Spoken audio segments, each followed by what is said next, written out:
Hey guys, tonight we dive into The Things We Cannot Say by Kelly Rimmer, story that tiptoes through the ruins of war. Love, memory, and all the spaces in between where words fail us.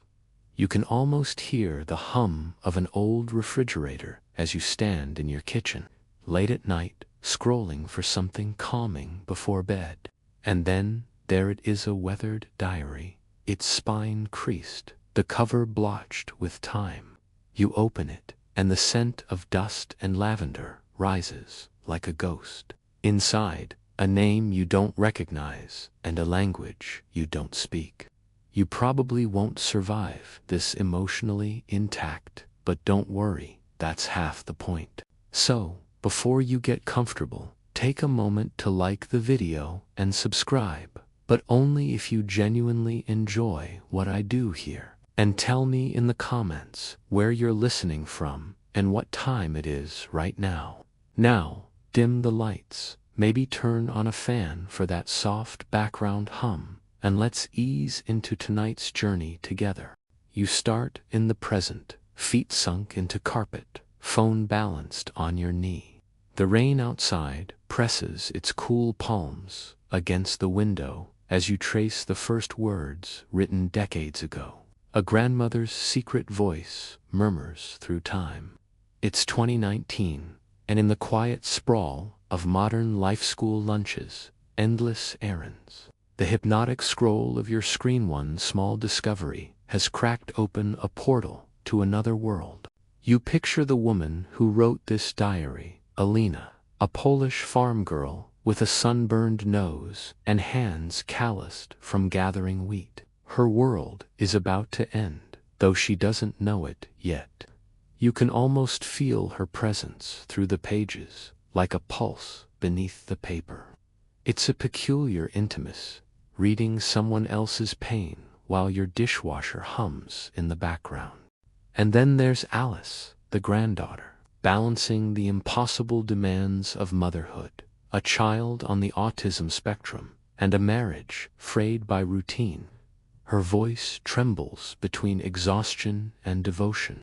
You know that tone, it's the sound of someone barely holding all their pieces together. When she finds the diary among her grandmother Hannah's belongings, it's not just old paper. It's an invitation into silence, a riddle that only love and memory can solve.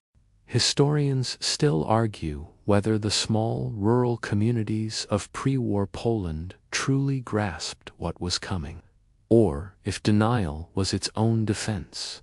But here, through Alina's youthful eyes, you walk through fields glowing gold in late summer, through a world that hums with simple repetition.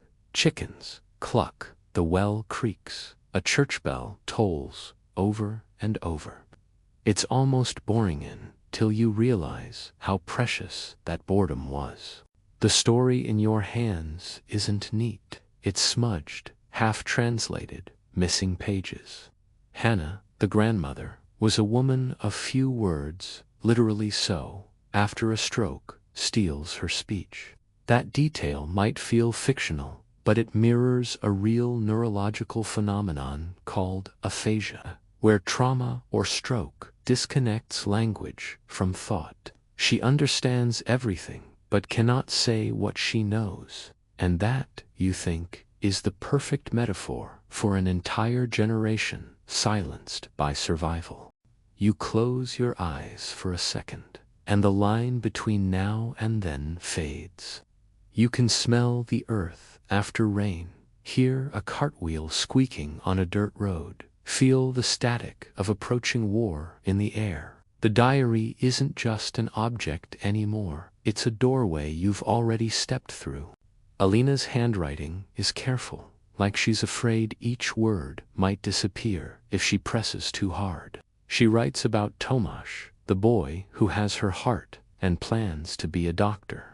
She writes about market days and stolen glances, about the taste of cherries in summer. And then a date appears in the corner of a page, September 1939. You know what that means? Even if she doesn't yet. Germany invades Poland. Everything ordinary is suddenly endangered. It's strange how history compresses catastrophe into neat sentences. The Germans invaded. Warsaw fell. But here, the invasion is messy, personal. You see it through her window. Planes slicing the sky, soldiers barking orders, the sudden emptiness of streets. You feel her confusion, her disbelief. After all, just days ago, she was worrying about whether Tomasz liked her new braid. Now, her world is divided by uniforms and fences. A quirky tidbit surfaces in your Minda story. You once read about how, during that first week of invasion, some Polish villagers tried to confuse enemy pilots by painting fake roads across fields. It worked for a while. Little acts of resistance, woven with humor and desperation. You imagine Alina watching that from her family's barn, heart hammering, still not realizing how long this darkness will last. As the rain taps your window, you realize how the book blurs your own timeline. The story doesn't feel like then. It feels like now. You are the reader, yes, but also the listener. The witness. When Alice digs through the diary, you dig too. When Hannah stares at her granddaughter with unspeakable urgency in her eyes, you feel that the knowledge trapped inside someone who cannot voice it. You catch yourself whispering, "Say it, just say it," but she can't. And then, like a cruel joke, your phone buzzes a modern intrusion, a notification about grocery sales. You swipe it away, almost angry at how easily the present interrupts the past. That's the funny thing about bedtime stories. They're meant to lull you, but sometimes they wake something else instead. You keep reading. Alina's story begins to twist into secrecy, hidden letters, coded messages, sudden disappearances. You can already sense what's coming: separation, survival, and silence. But the heartbreak is in the details, the soft moments before the storm fully breaks. Historians still argue whether ordinary people like Alina could have done more, or whether the machinery of occupation crushed all agency. But that debate misses the tenderness. Here the way love itself became an act of rebellion. Outside, thunder murmurs, far off. Inside, you lean back, half dreaming, half reading, caught between centuries. Somewhere in that overlap between your quiet room and her burning world, the story begins to take root. You realize this isn't just about war. It's about the weight of things, unsaid, the ones that linger long after the words are gone. The letter appears folded in perfect halves, yellowed and fragile like pressed petals inside a forgotten book. You don't mean to unfold it, but you do because curiosity is stronger than caution. The ink bleeds a little, the script a delicate slope of old-fashioned cursive, and you can almost hear the pen scratching against the paper all those decades ago. The words are in polish, looping, and elegant, and though you don't understand them, your chest tightens as if your body somehow does. Alice doesn't know what to make of it either. It's tucked inside her grandmother's sewing box, beneath tangled spools of thread. She sits at the kitchen table with her coffee cooling beside her, staring at this relic that seems to hum with unfinished business. You're there with her, watching her fingertips hover above the letter, afraid to smudge history. The modern world doesn't give much room for ghosts, but here it is anyway, a ghost, in cursive, whispering something that refuses to stay buried. You imagine the house around her, the low whir of the refrigerator, the ticking clock, the faint sound of her child in the next room, arranging blocks into rigid, beautiful patterns. Life layered on top of life, one story pressing against another. Historians still argue whether family memory functions like an inheritance, whether trauma actually embeds itself in DNA, shaping descendants' fears and anxieties. Maybe that's why, as Alice holds that paper, her hands tremble with recognition. Maybe some part of her already knows what the letter will reveal. When she finally decides to have it translated, she sends a photo to an online forum. Within hours, replies begin to trickle in. People are curious, helpful, and sometimes a little too confident. Someone claims it's definitely a love letter. Another insists it's a warning. One user even drops a quote from Anna Karenina, as if literary flexing might help. You smirk at that, because, really, the internet hasn't changed much since humanity learned to gossip around fires. And then, amid the noise, one quiet voice replies, "This letter is about escape." You lean closer. The translation comes slowly, line by line. It speaks of borders closing, of a name that must not be spoken, of plans to meet near the river when the night is moonless. You feel your pulse quicken. Someone may be Alina, maybe Tamashrut, this under unimaginable pressure, trying to compress love and fear into ink before time ran out.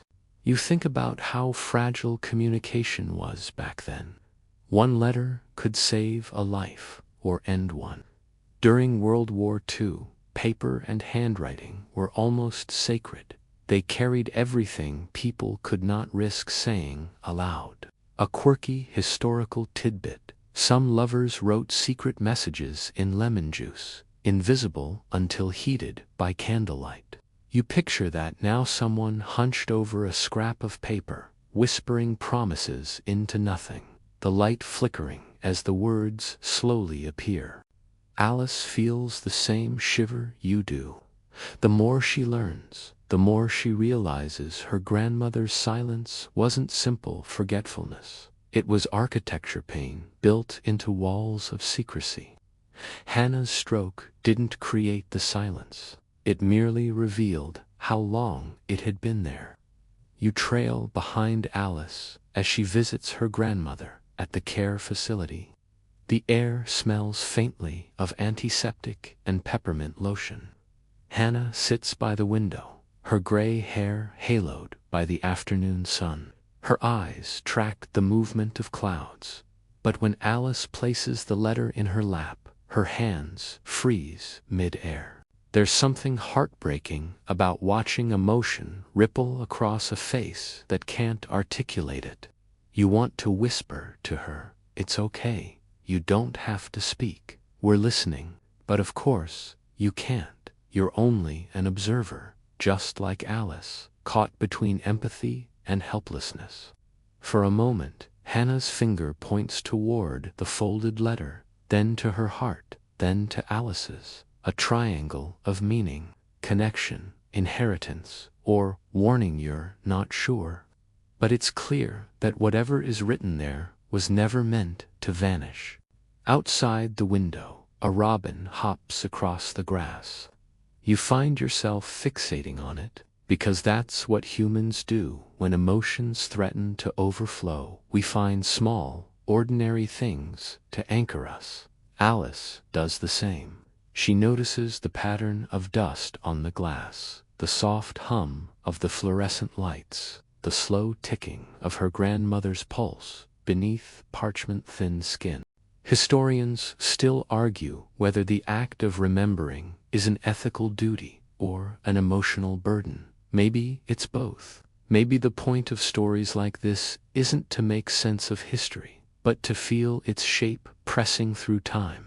As the afternoon stretches, Alice opens her laptop, searching archives, scanning photos, following breadcrumb trails of data. You can almost hear the soft clicks of the keyboard, the rhythm of obsession setting in. She's not just curious now, she's compelled, because that's what secrets do. They hook you by the heart and drag you along, until you unravel something, even if it's yourself. You glance again at the translated text.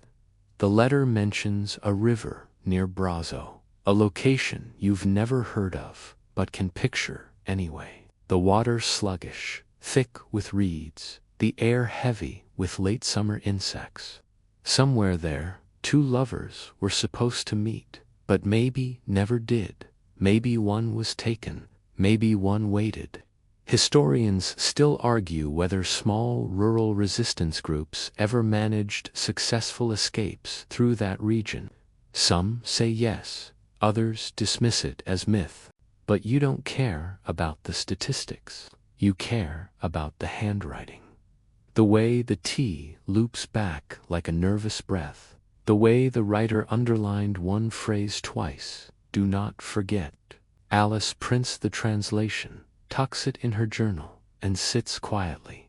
The air hums with unanswered questions. Somewhere, between past and present, you feel a tremor of recognition. You've had your own unsent letters, your own words swallowed before they reached daylight. That's the thing about silence, it multiplies. You wonder, absurdly, if maybe the letter found you, not the other way around. As evening falls outside the window, the edges of the story blur again. The sound of traffic becomes the distant rumble of war trains. The hum of the refrigerator becomes the buzz of insects along a Polish riverbank. You close your eyes, and the decades collapse like dominoes. When you open them again, the letter lies on the table, faintly trembling in the air from the ceiling fan's breath. You know this isn't the last secret it holds. Tomorrow, Alice will trace its origins. Tomorrow, you'll follow her deeper. But tonight, you linger with the letter, its ink whispering the same impossible message over and over. Do not forget. Morning arrives with a pale gray light, the kind that doesn't so much illuminate as softly confess that the night is over. You wake up in the small town of Brazo, not your own body, of course, but inside Alina's, in that long-ago Poland before everything cracked apart. Her world is a rhythm of habit. Bread baked at dawn, milk collected before the sun climbs, church bells measuring out the day like a heartbeat. The air smells of rye and smoke, and you can taste dust when you breathe. You trudge along the dirt road with her barefoot, because shoes are for Sundays. She's humming a tune she heard from Tamush at the harvest dance, something sweet and slightly off-key. It sticks to your mind like honey. This is the before part of history, the golden hour before the storm, when everyone believes their lives will keep looping forever. Alina's family lives in a low farmhouse with a thatched roof and walls thick enough to keep out the winter. Her mother folds dough at the table. Her father sharpens tools outside. You almost laugh, because in a world where everyone is about to lose everything, someone is still yelling about chores. The ordinary is always where tragedy starts. That's the cruel trick of it. Historians still argue whether small villages like Brazo felt the rumblings of war early or were blindsided when it arrived. The newspapers mentioned tensions, sure, but radio signals were spotty out here, and half the town didn't own one anyway. To most people, war was a rumor told by someone who'd read too much. Tomish, however, knows better. He's the boy with the serious eyes and a stubborn jaw, always reading things that make the adults frown. He dreams of becoming a doctor in Warsaw, though secretly you know that he just wants to fix what's broken: people, places, maybe even fate itself. When he walks across the field toward Alina, you feel the story's pulse quicken. Their meetings are quiet, stolen between chores, hidden beneath excuses. They talk about everything and nothing about medicine, about the future, about how the world will surely change, but not too much. There's a kind of youthful arrogance in their hope. You smile because you remember being that naive once yourself. They sit by the edge of the river, watching minnows dart between reeds. Thomas carves initials into the bark of a willow tree, his knife careful, reverent.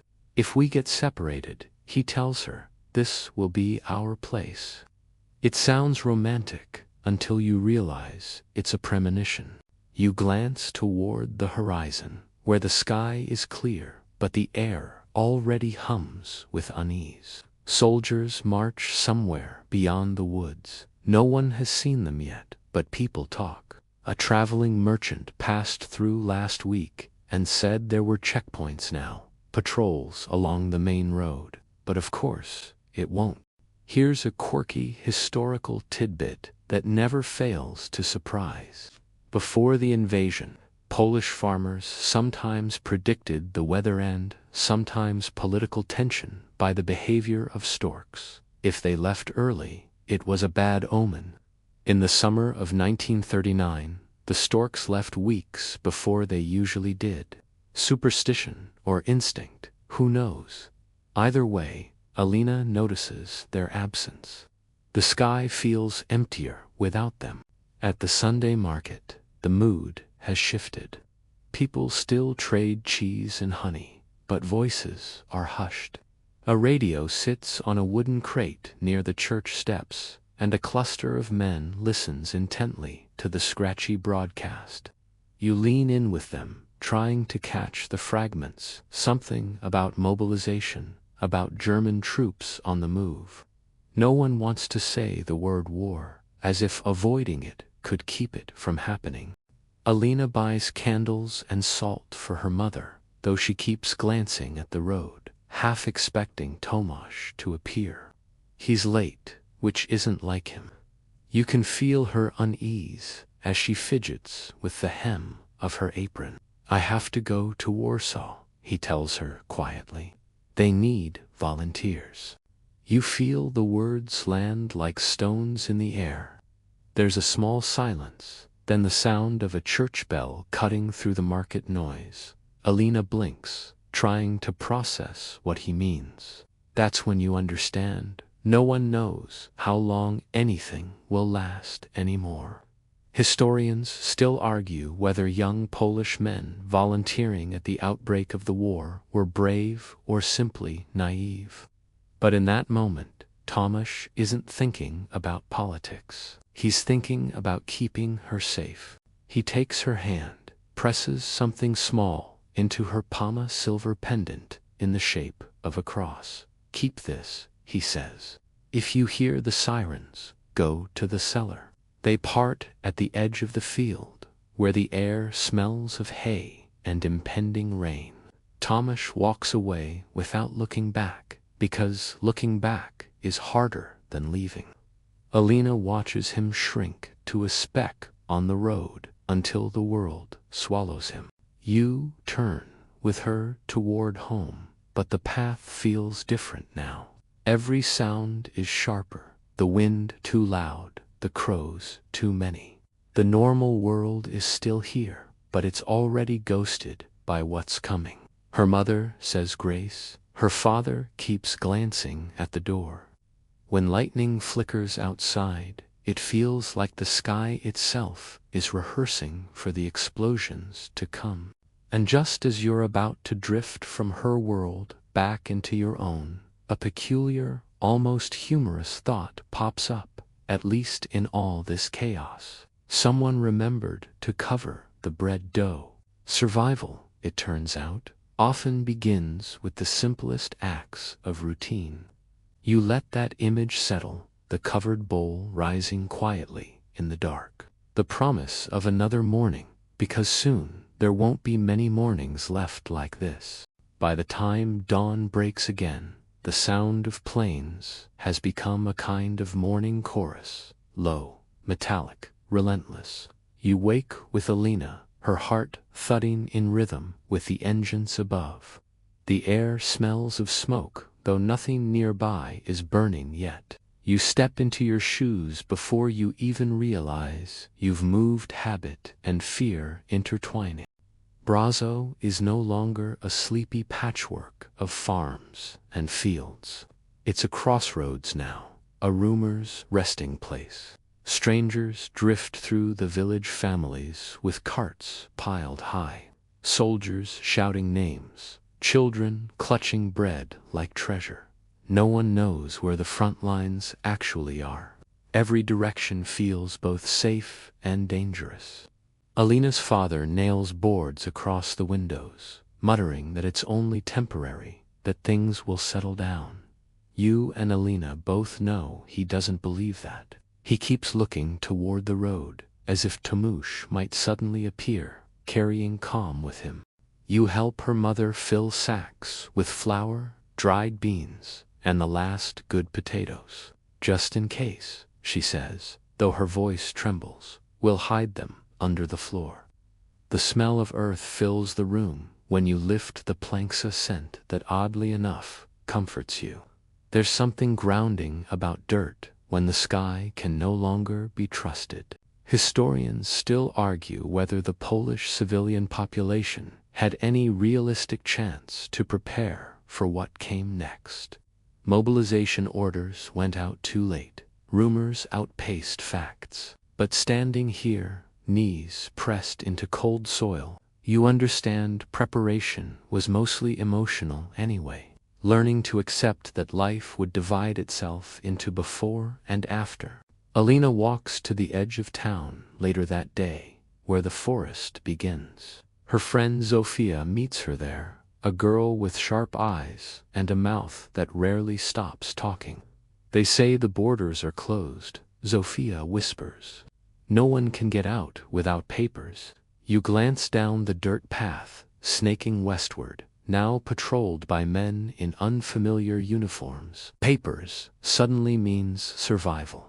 A quirky tidbit bubbles up from somewhere in your half-remembered knowledge of history. Some villagers back then stitched fake identity papers into the hems of skirts or the soles of shoes. The trick was making the ink waterproof goose, fat of all things, worked surprisingly well. You imagine Alina, weeks from now, trying to memorize those tactics, though for now she just clutches her pendant and stares.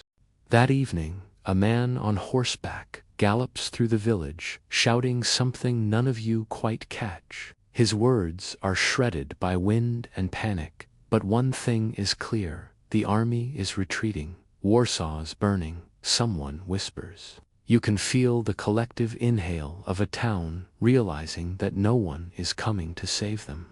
The roads begin to clog with refugees, women in shawls, men pushing wheelbarrows, children silent with shock. The air fills with the sound of boots and wheels and whispered prayers. You and Alina stand at the gate, watching the endless line pass like a river of ghosts.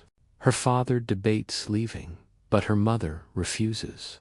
Our family has been on this land for generations, she says. Where would we even go?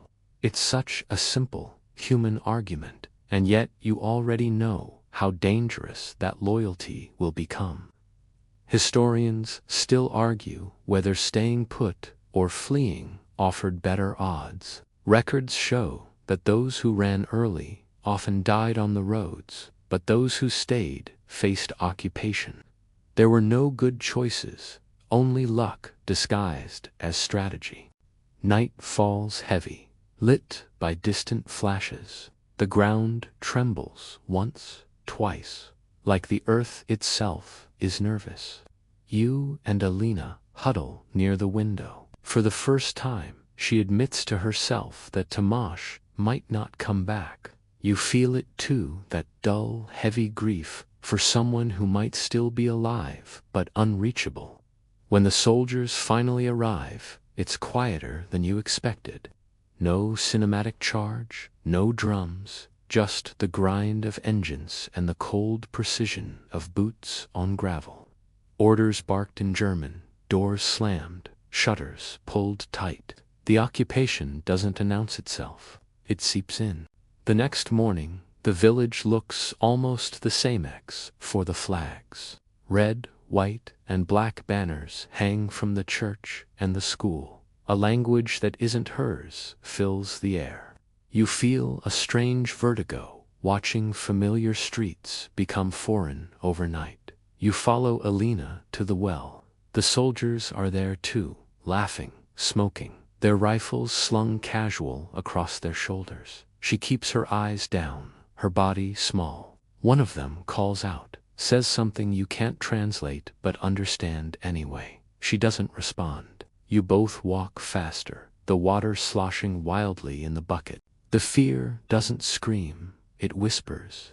Over the next few weeks, restrictions tighten. Radios are confiscated, curfews imposed, food rationed. The school closes temporarily. Alina's brothers whisper that there are camps being built somewhere east. No one knows what kind.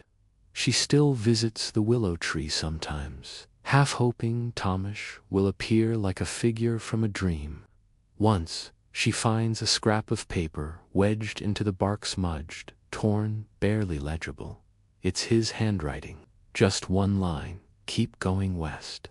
You stare at the message, heart twisting. It feels like a fragment of oxygen dropped into a sealed room. Proof that he's alive, or at least was. Back at home, her parents argue quietly after dark. Her father insists they should try to leave before winter. Her mother refuses again. The younger boys listen from their beds, pretending to sleep. Alina sits by the window, clutching the pendant. Outside, the moon rises cold and round, glinting off the river in the distance. You can almost hear it, murmuring a reminder of that letter, of escape, of the impossible choices ahead.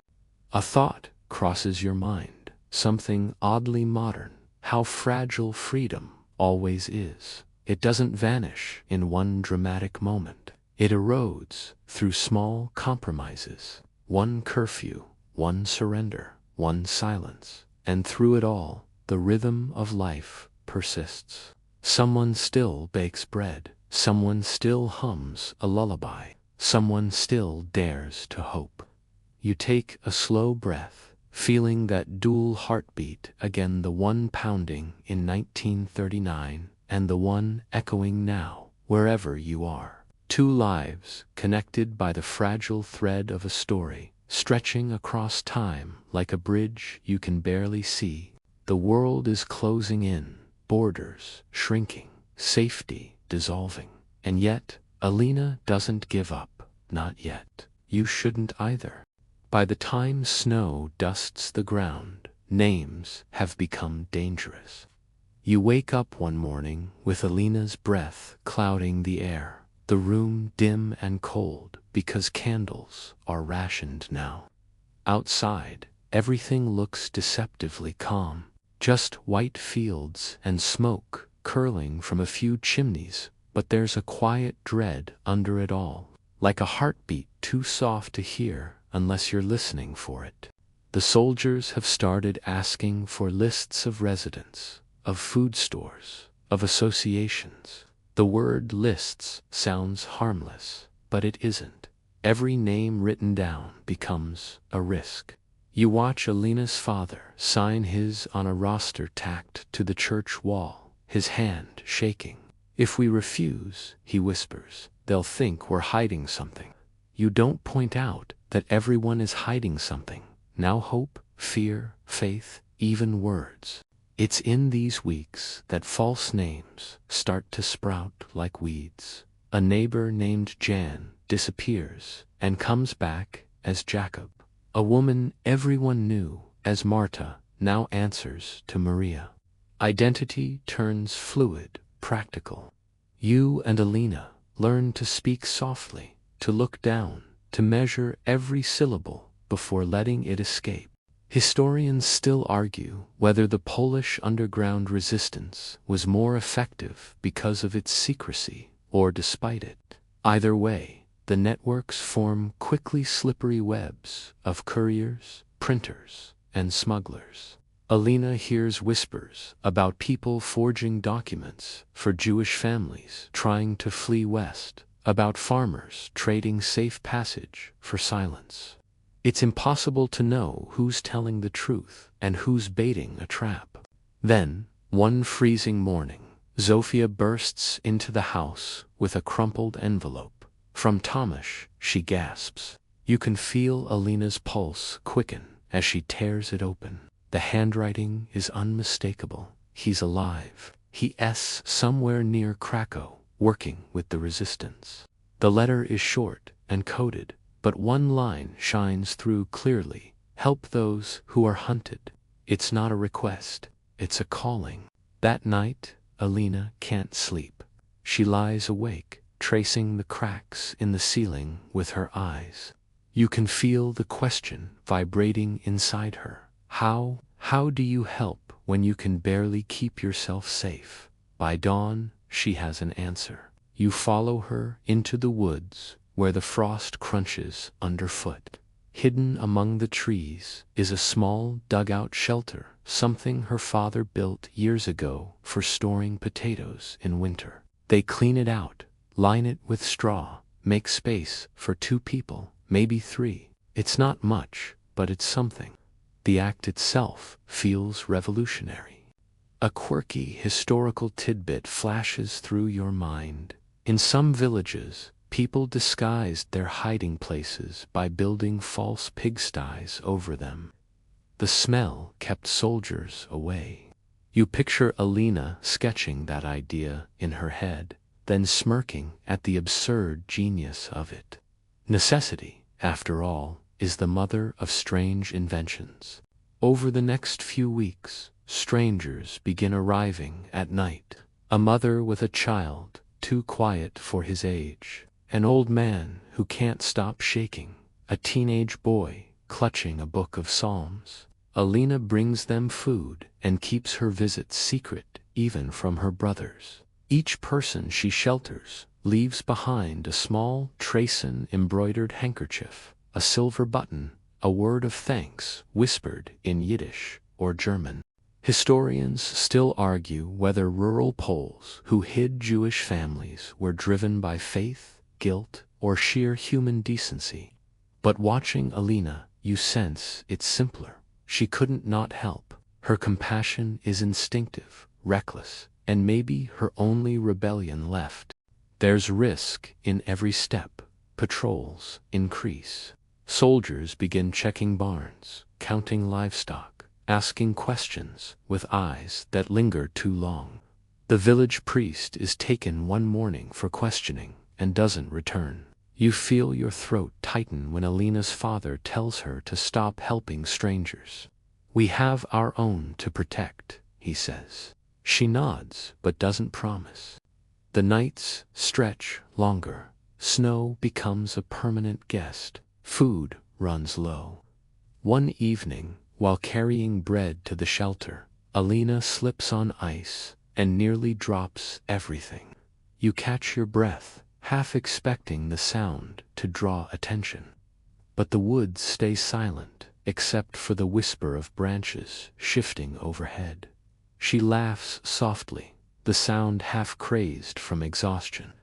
If I die, she mutters, it'll be from clumsiness, not heroism. You grin, because humor, even here, is rebellion too. Inside the dugout, the air is thick with warmth and gratitude. The refugees thank her with their eyes, with trembling hands clasped in blessing. You see how the burden lifts and settles on her at once sieged life she saves, adding both hope and guilt. There's no balance, no clean line between good and dangerous anymore. Historians still argue about the exact number of lives saved by people like her. Records are patchy, names erased, stories half told. But you realize that maybe the counting isn't the point. What matters is that someone tried. Weeks turn to months, the front shifts, rumors fly. One night, a gunshot echoes through the forest, then another. Alina freezes mid-step. The next morning, she learns that Zofia's cousin was caught forging papers. You can feel the cold crawl down your spine. It's getting closer. The soldiers begin inspecting every house. They come to hers in the middle of a meal, stomping mud across the floor. Alina's heart hammers so loudly you think they might hear it. Her mother grips her hand under the table. The officer scans the room, asks routine questions, his eyes flicking from face to face. Then he spots the extra shoes by the hearths, mall-worn, not hers. Your blood turns to ice. But before he can speak, her father says quickly, "My cousin's child, visiting." The officer hesitates, looks at Alina, then shrugs. He takes a loaf of bread from the table and leaves. Only after the door slams do they breathe again. That night, Alina doesn't sleep. She goes to the shelter, kneels in the dirt, and whispers to the hidden souls inside.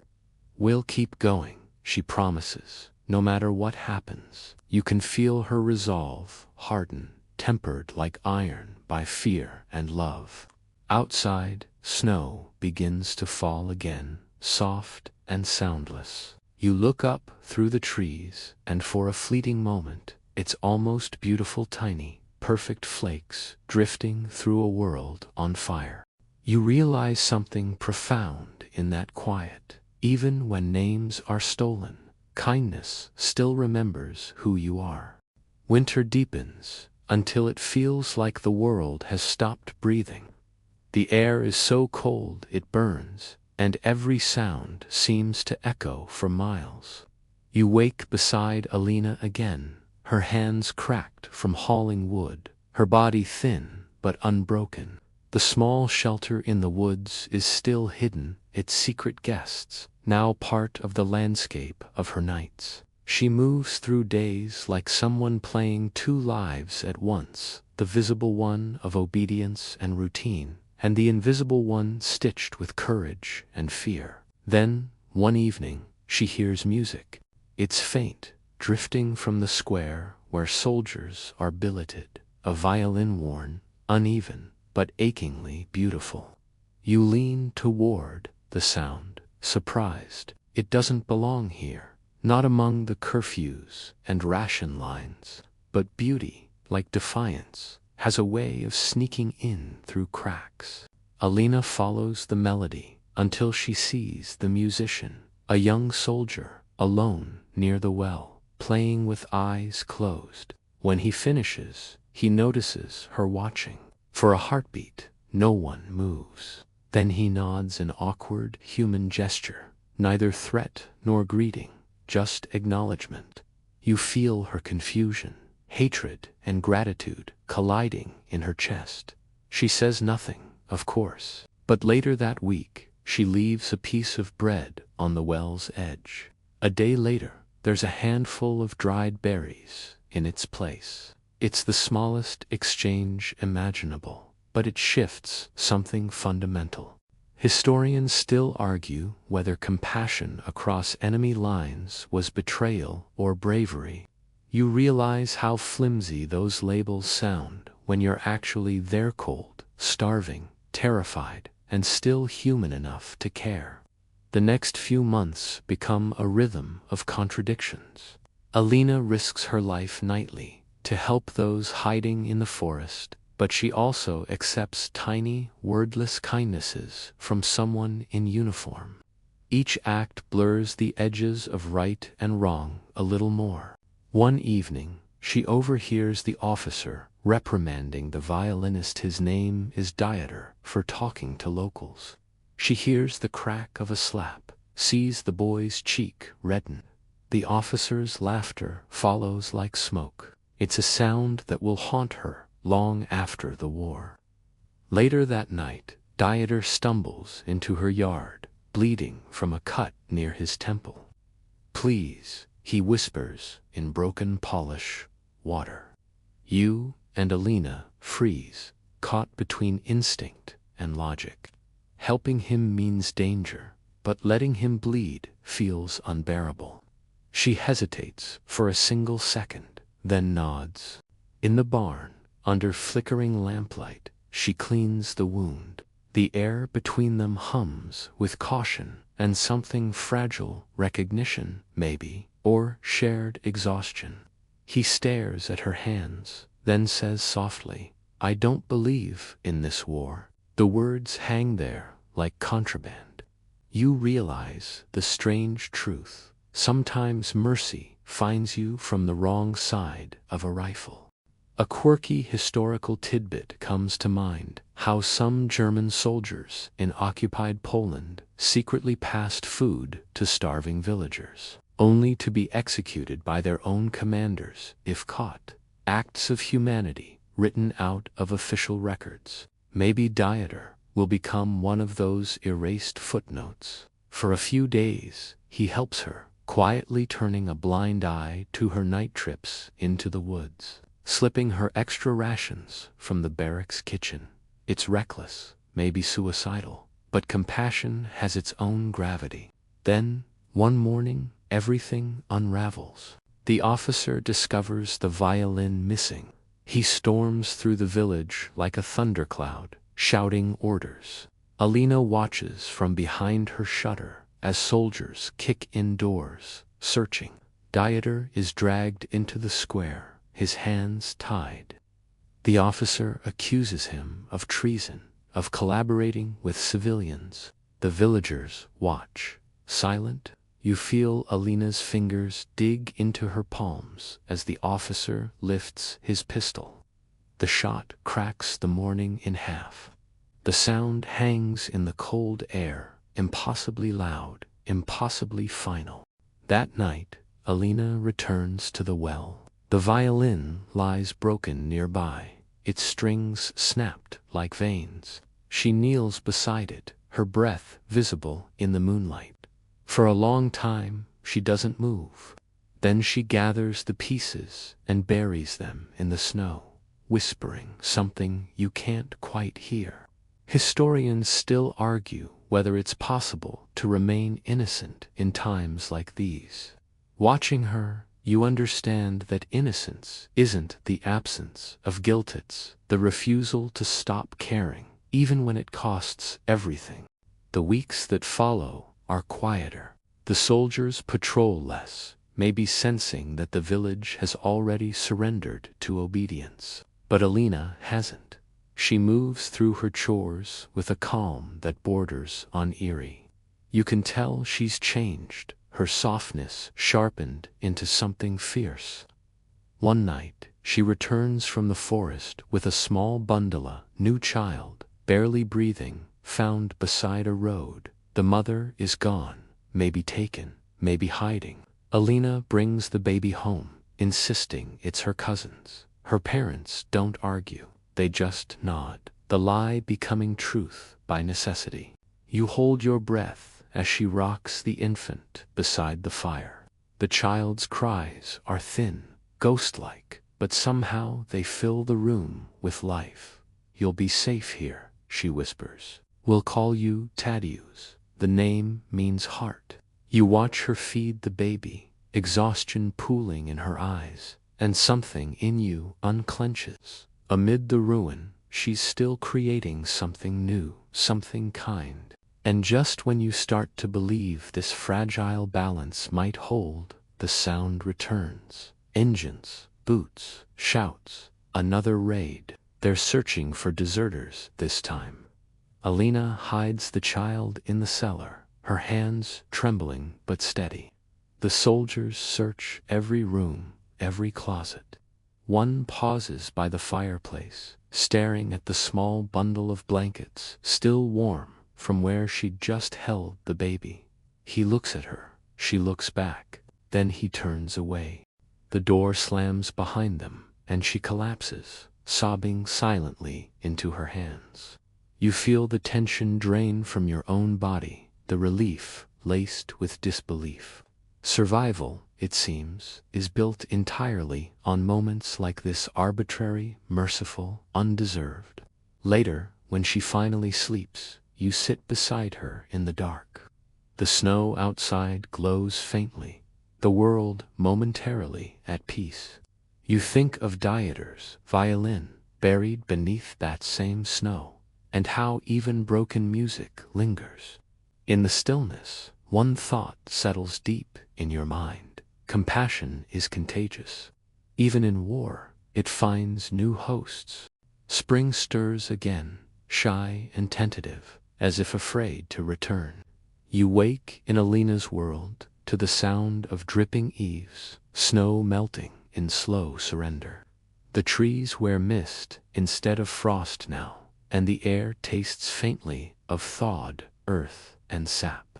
It would almost feel like hope if hope weren't such a dangerous indulgence these days. You rise with her before dawn. The baby, Thaddeus, is heavier now, his cheeks round, his cries louder. You watch as she hushes him against her shoulder, whispering nonsense lullabies that make her smile despite herself. It's the first real smile you've seen on her face in months. Outside, the world looks deceptively normal. The hens peck at mud, the river runs again, and the woods echo with birdsong. But even beauty carries tension now. There are rumors of retreating German troops, of new forces sweeping through. The villagers exchange glances instead of greetings. You sense everyone holding their breath, waiting for the next shadow to fall.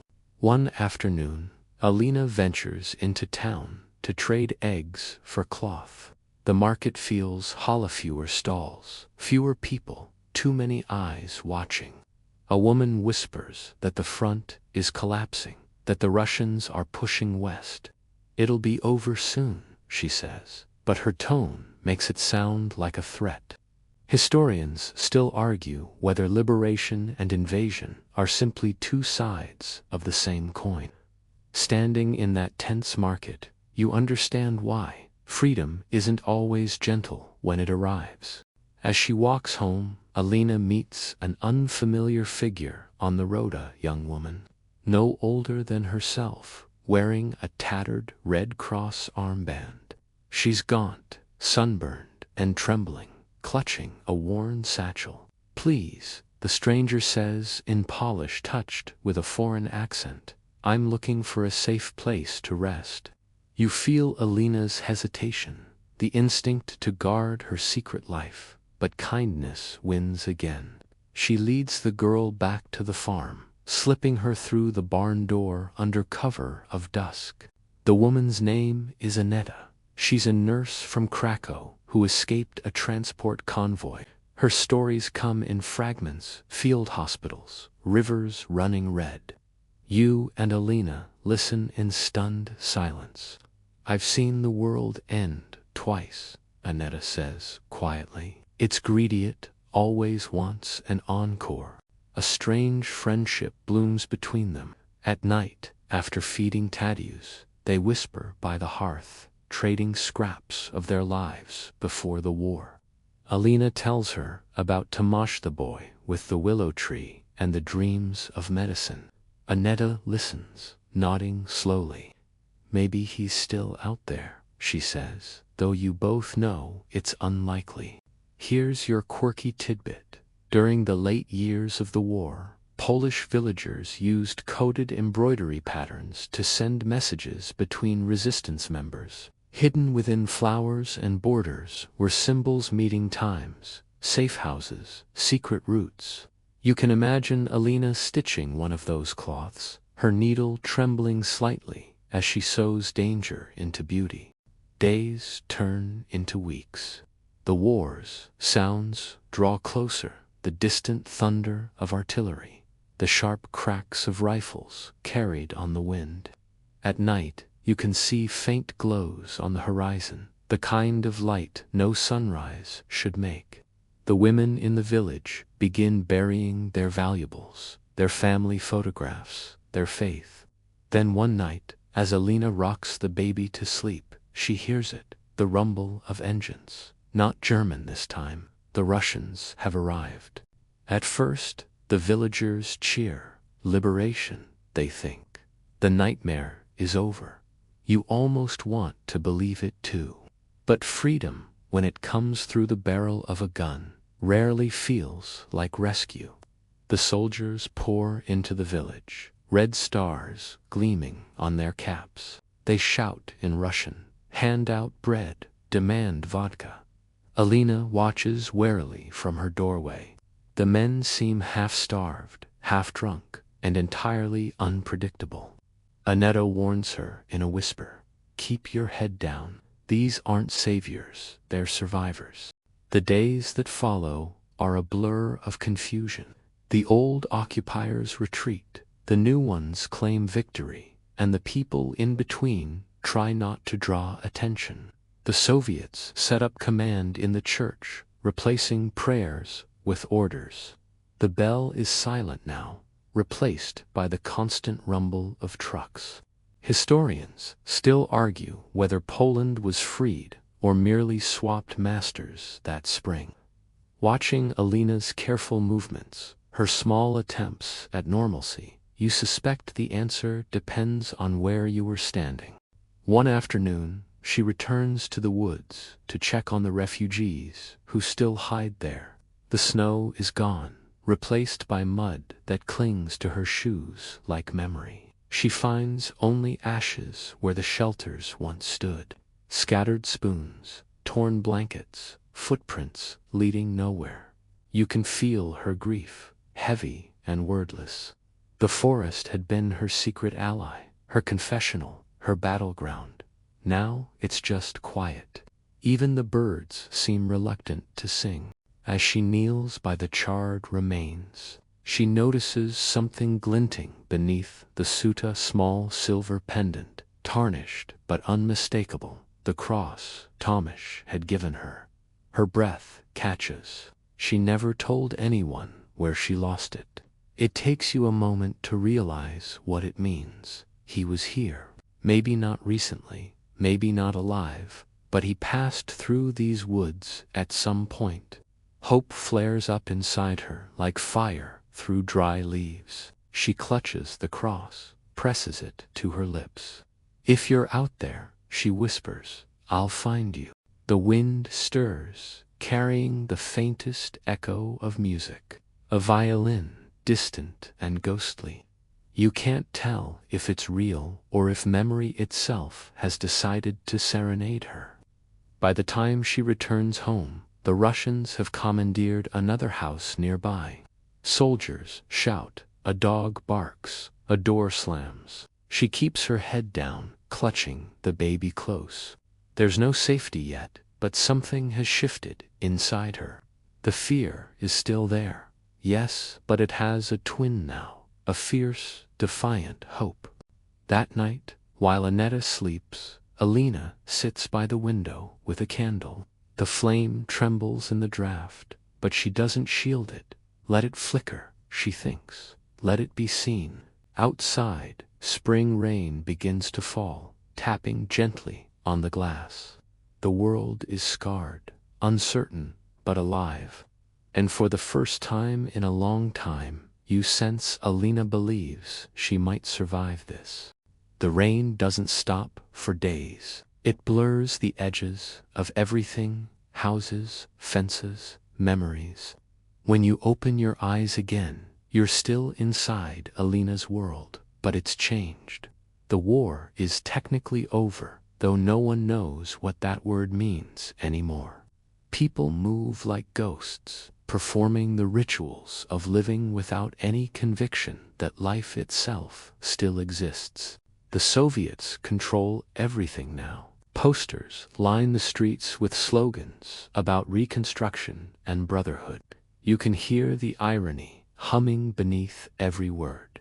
Alina reads them with a tired smirk. She's learned that the language of power always sounds like a lullaby sung through gritted teeth. Her days are busy again, but in a different way. The baby Tadeusz is nearly walking, clutching furniture and laughter in equal measure. Annetta still helps when she can, though she's quieter now, her eyes always darting toward the road.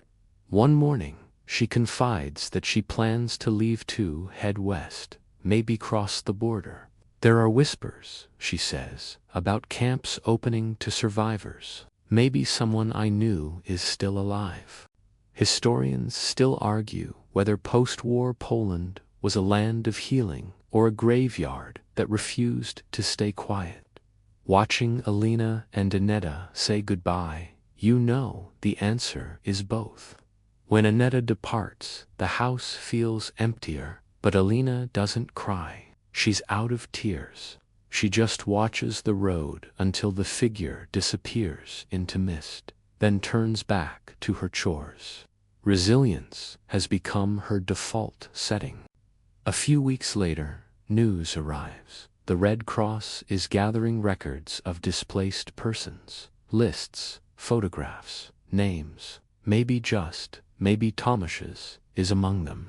The idea lodges itself in her mind like a splinter. You feel her restlessness building with each passing day. The world beyond her small village calls to her world that's shattered, but at least in motion. If he's alive, she tells her parents one evening, I have to find him. Her mother protests, of course. Her father shakes his head, muttering about dangers, soldiers, borders. But Alina is done waiting. She's lived through bombs, hunger, and grief. She can live through a journey, too. Here's your quirky tidbit. After the war, tens of thousands of Poles used secret message walls to reconnect with lost relatives. In Warsaw, one such wall became famous, covered with notes, photos, desperate pleas. Imagine walking past it, seeing your own handwriting among hundreds of others, all shouting into the same void. That's where Alina is headed. You travel with her, across a country still limping toward normalcy. The landscape is a collage of ruins and rebirth, burnt-out train stations beside blooming orchards, craters filled with rainwater reflecting the first blue sky of the season. She catches rides where she can on wagons, military trucks, once even a train so crowded people cling to the sides like ivy. At every stop, she listens for familiar names. She trades bread for information, her pendant cross for a train ticket. The world feels enormous again, but in that frightening, empty way, like standing in a cathedral that's lost its congregation. In one town, she meets an old man cataloging survivors for the Red Cross. His desk is a mountain of paper, every sheet a fragment of a broken life. He squints at her name, muttering, Radosław Tomasz, Radosław. His finger slides down the list. There was one medical student from Brazo. Your pulse quickens. She leans in, holding her breath. Yes, the man says slowly, but this entry's old. Last known sighting, field hospital, outside Lublin, 1944. The information is both gift and curse. It means Tomasz lived longer than she feared, but maybe not long enough. Still, it's something. A direction. She thanks the man and continues east. Traveling through post-war Poland feels like walking across an open wound. Villages half rebuilt beside others, still smoking. Lines of refugees trailing their whole lives in bundles. At one checkpoint, a soldier sneers at her forged papers. A child, alone, he asks, eyeing Thaddeus. She smiles softly. My nephew, she lies. The soldier hesitates, then waves her through. Historians still argue whether mercy or fatigue drove soldiers' decisions in those days. You suspect the two often came in the same uniform. When Alina finally reaches Lublin, it's dusk. The field hospital is long gone, replaced by rows of tents and a handful of Red Cross nurses sorting through files. She asks about Tamush again, her voice trembling. A young nurse shakes her head. No records of him since the retreat, she says gently. But there are many still missing. You could check the reunification lists in Warsaw. Warsaw again, full circle. You almost laugh, though it's not funny. That night, Alina and Tadeusz sleep in a church converted into shelter. The pews are gone, replaced by cots. Candlelight flickers on the vaulted ceiling, turning the air gold and sad. She dreams of Tomasz not as the man he was, but as someone waiting at a train station. His face turned toward her through a crowd. You can feel the ache in her chest when she wakes. In the morning, a boy hands her a slip of paper. A name came through, he says, from Krakow, someone looking for an Alina Ziak. The handwriting is unmistakable. Tomush. For a moment, you forget to breathe. She stands frozen, the paper trembling in her hands. It's dated just a week ago, alive, searching. Hope floods her body so suddenly it almost hurts. She laughs, startling the child in her arms. He's alive, she whispers. He's alive. You can feel it, too, the wild, impossible joy of it. After years of silence, the story has spoken back. She doesn't waste a minute. Within an hour, she's on a cart heading south, the baby wrapped in blankets, the road slick with rain. The world around her blurs into motion, again trees, rivers, sky all rushing by as if they too are desperate for this reunion. You sit beside her in spirit, watching the landscape unfold, listening to her whisper prayers under her breath. For the first time, those prayers don't sound like bargaining, they sound like gratitude. And as the cart rattles on toward Krakow, the horizon begins to blush with dawn. The storm clouds that have shadowed her for years finally part, just enough to let the light through. The road to Krakow unspools, like a living memory mudslicked and long lined with trees, still scarred by shrapnel. You travel beside Alina as she hums under her breath, the baby pressed close against her chest. She's learned not to count the distance in miles, but in hope how much she can still hold before it cracks. Every rattle of the cart sounds like a heartbeat. Every passing mile a reminder that she's moving toward something that might actually be real this time. Krakow greets you not with grandeur, but with exhaustion. The once glittering city wears its survival like an old coat, patched, dirty, and still somehow proud. Buildings lean into each other, as if whispering about everything they've seen. Street vendors shout half-heartedly about potatoes, candles, thread. The air smells of rain and coal smoke. She steps off the cart and into the noise, her eyes darting between faces, every stranger a possibility. The Red Cross office is a former school, its walls plastered with lists, pages upon pages of names. The message walls you heard about earlier come alive here. Every sheet is crowded with desperate scrawls, looking for my wife, last seen in Warsaw, seeking brother taken east, still alive, contact at St. Mary's. You and Alina stand in front of them, overwhelmed by the sheer volume of longing. It's like the city itself is trying to remember its people. She starts to read, line after line, page after page. The baby squirms, impatient, but she doesn't stop. Her eyes blur, her fingers trembling as she traces the letters to Mush, Radosław. She finds it, finally, almost hidden, near the bottom of a torn page. The note beside it says simply, "Searching for Alina Ziak, believed to be alive. Will wait at the bridge by Wall Castle, dusk." You feel the breath rush out of her lungs. After everything, after snow, fear raids. Graves, he's alive and waiting. Historians still argue whether reunion stories like these were miracles or mere statistical inevitabilities. But standing here, heart pounding alongside hers, You don't need math. You need only the sound of her footsteps as she starts running. Crackles, streets blur around you. Cobbled stones, trams clattering, people turning to stare as a young woman rushes past, clutching a child and a sliver of destiny. The air smells faintly of lilacs, the city's quiet attempt at spring. When she reaches the river, the light is fading.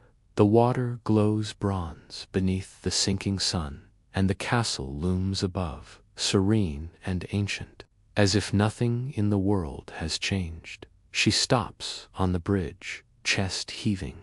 The wind carries snippets of voices, laughter, the rustle of pigeons settling on the parapet. Then someone calls her name, Alina. You turn, and there he is. Tomasz stands near the far end of the bridge, thinner, older, his hair streaked with dust and time. His arm is in a sling, his coat too big, but his eyes, those are unchanged. You feel her knees go weak. She walks toward him slowly, afraid that if she runs, the vision will vanish. He takes a few steps too, and then they're close enough to touch. For a moment, no words exist, just the sound of the river and the baby fussing softly between them. Tomasz looks down, his expression confused, tender. Yours, he asks, his voice barely more than breath. His mother was taken, Alina whispers. He had no one. Tomasz nods. His hand trembles as he touches the child's cheek. Then he has us now. It's such a simple line, and yet it collapses years of pain into one fragile promise. You can feel your own throat tighten, as though you, too, have been waiting for this. They talk until the light fades entirely, about everything and nothing. About his time in the field hospitals, how he survived fever, air raids, and despair. About her secret missions, the forest, the violin boy who played kindness into a war. Every story feels like a thread reconnecting to halves of a broken tapestry. Here's a quirky historical tidbit to catch your breath. After the war, some Polish couples who'd been separated for years reunited through nothing but memory and hope, marrying again because the state had declared them legally deceased. Imagine that, saying your vows twice, just to prove you're still real. Night falls, and they walk together through Krakow's narrow lanes, the baby asleep between them. Street lamps flicker to life, their halos trembling in the mist. They find a small boarding house that smells of cabbage and soap luxuries, in their own way, and share a single room with one bed and 2 chairs. When the door closes behind them, there's no grand music, no cinematic embrace, just silence, soft and human. She sits on the bed, exhausted, staring at the faint candlelight flickering against the wall. Tomasz sits beside her, close enough that their shoulders touch. I thought I'd never find you, he says. You didn't, she replies, smiling faintly. We found each other. The candle gutters, as if in agreement. Historians still argue whether healing is even possible after something like that. But as you watch them, you realize healing isn't about erasing the past. It's about learning how to live beside it. The next morning, Krakow wakes under pale sunlight. Church bells ring again, this time not for warning but for worship. Alina and Tomasz step outside, their hands intertwined. Around them, people sweep streets, patch walls, plant gardens in bomb craters. The city exhales for the first time in years. You catch the faintest scent of lilacs again, life insisting on itself. They make plans, in the simplest way, one day at a time. Find work, find food, maybe a small apartment near the river, maybe someday another child. The world no longer feels endless, but it feels enough. As they cross the bridge again that afternoon, Tomasz pauses to look out over the water. Do you think it ever forgets? He asks. The river, she says. No, he smiles. The world. You don't hear her answer right away. She just stands there, holding his hand, staring at the current, fast, unstoppable, carrying reflections of sky and ruin alike.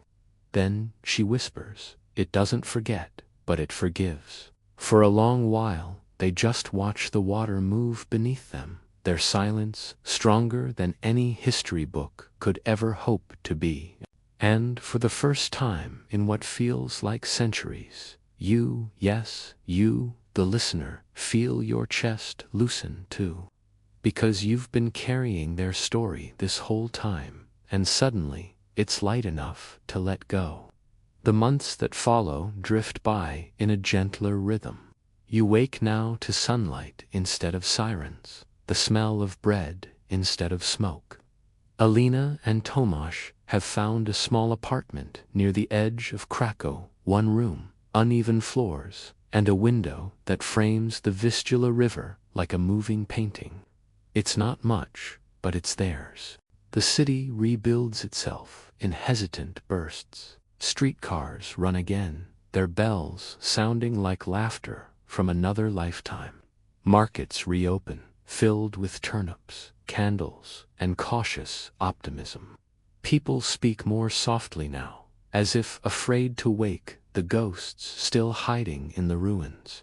You follow Alina through her new routines, mending clothes for neighbors, collecting water from the pump, humming lullabies to Thaddeus as he toddles across the floor. Her world, once all shadows, has learned to bloom again.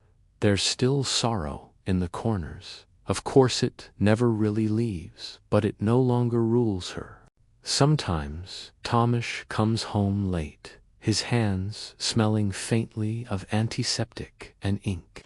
He's begun working at a makeshift clinic, treating whoever shows up, old soldiers, children with fevers, women with stories they can't tell. He doesn't talk about it much, but you see it in his eyes, the same resolve that carried him through the war, now turned toward rebuilding instead of surviving. They talk often about the past, though less to mourn and more to remember. The past has become a shared language between them, a way to measure how far they've come. One evening, as they sit by the window, Tomasz asks quietly, "Do you ever think about going back to Brazo?" Alina shakes her head. "The girl who lived there isn't me anymore," she says. "But I keep her inside, just in case she still has something to teach me." You can feel the truth of it settle in the room like warmth.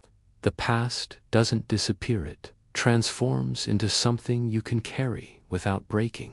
Here's your historical fact. After the war, more than 1 million Poles were displaced, their villages erased or renamed.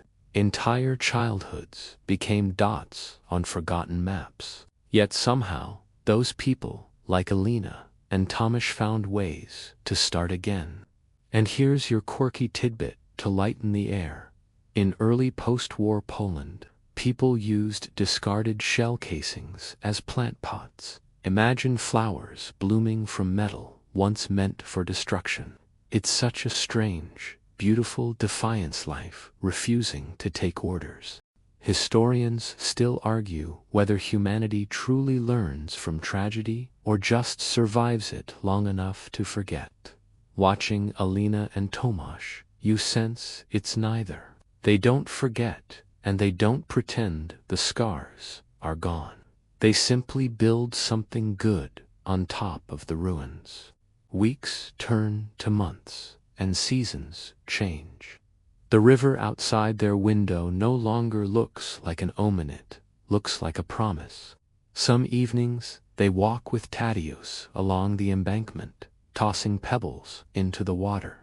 He squeals when they splash, his laughter chasing away the last echoes of gunfire. One night, while Tomasz reads a medical text by candlelight, Alina pulls a small bundle from a drawer, the silver cross, dulled by time but still glinting faintly. She turns it in her hand, the chain slipping between her fingers like a thread of memory. "You gave me this," she says. "I remember," he replies, smiling softly. "You told me to run west if the sirens came. And you did," he says. "You ran all the way to me." You can't help but smile, too. That's the thing about survival. It doesn't look heroic when you're in it. It looks like running and hiding and hoping you've guessed right. Only later does it start to sound like courage. Outside, Krakow glows with lamplight. Music drifts faintly from a cafe down the street, accordion, maybe, or a violin. The melody is simple and familiar, a tune that feels like coming home. Alina closes her eyes, letting it wash over her. You remember the first time you heard a violin in this story, when it belonged to a frightened soldier who didn't survive the winter. Now, the sound feels like forgiveness, proof that even broken notes can still make music. She hums along, rocking Tadeusz in her arms, and the room fills with that soft, sleepy cadence that makes your chest ache in the gentlest way. You realize then that this isn't just her story anymore, it's yours too. You've walked beside her through fear, hunger, love, loss, and all the small acts of defiance that made her human. And now, as the story winds down, it's time to let her rest. So you sit quietly, watching the candle flicker, listening to the rain start up again outside. But this time, the rain isn't a threat, it's just weather, soft, cleansing, ordinary. Alina whispers something you almost miss. "We survived, didn't we?" Tamush nods. "We did." And then the world exhales. The pace slows. You feel your own breathing settle, your shoulders unclench. The storm of the past 10 sections has softened into mist now, a thin veil between waking and sleep. You picture the river outside their window, the steady hush of water against stone. The candle burns low on the table, its flame barely holding on, painting gold halos across their faces. They aren't heroes or martyrs, just two people who kept choosing life, one quiet moment at a time. The apartment hums with small sounds, a kettle cooling, the baby sighing in his sleep, the distant rhythm of footsteps on wet cobblestone. Every noise feels like a heartbeat returning to normal after too much fear. You let yourself drift closer to that rhythm until your mind feels heavy and warm. The past, with all its sharp edges, smooths itself into memory. The names, the ruins, the cross, they all fold into one long exhale. Maybe that's the real secret the story's been whispering all along, that love isn't what saves us from history, but what lets us live inside it. So, you stay there for a moment longer watching the candle's last glow fade, listening to the rain settle into steady, forgiving patterns. The air smells faintly of bread and river water. The story closes gently around you, like a blanket tucked in by someone who knows you've had a long night. Sleep comes easily now, and somewhere far off, the violin starts to play again, soft, distant, endless.